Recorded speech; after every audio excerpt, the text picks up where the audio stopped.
નમસ્કાર ખેડૂત મિત્રો, કેમ છો? મજામાં? તો મજામાં જ હશો. આજે આપણે પહોંચ્યા છે કેશોદ તાલુકાના છર ગામની અંદર. તો અત્યારે મિત્રો આપણે અડદ અને મગની સિઝન ચાલુ છે.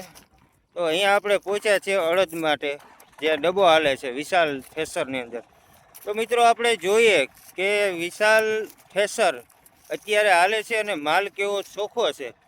ઘણા ખેડૂત મિત્રોનો એવો પ્રશ્ન હોય છે કે જેથી કરી અને ખેડૂત ભાઈઓને અડદ અથવા મગ નીકળતા નથી.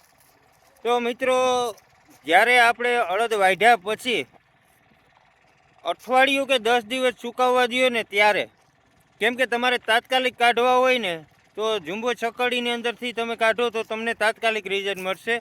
ડબ્બાની અંદર એ તાત્કાલિક નીકળશે નહીં, તેમાં અઠવાડિયું અથવા તો 8-10 દિવસ તો લાગશે જ, જેથી કરી અને ખેડૂત ભાઈઓ માલ આપણો સાફ આવે.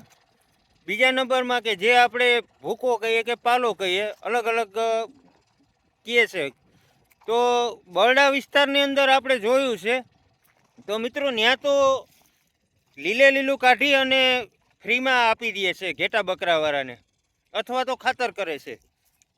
અમારા વિસ્તારની અંદર કેશોદ તાલુકો, માંગરોળ તાલુકો અને ડિસ્ટ્રિક્ટની અંદર આના વીઘાના 1500 થી 2500 રૂપિયા હાલે છે. એટલે ખેડૂત અહીંયા ડબ્બામાં કઢવે છે. એટલે અમારે મિત્રો અઠવાડિયું 10 દિવસ સુકાણા પછી જ હાલે છે. ને મિત્રો, તમને હું બતાવું પણ, જો આ અડદ છે, ઉપરથી સુકાયેલા છે, અંદરથી લીલા નીકળે છે.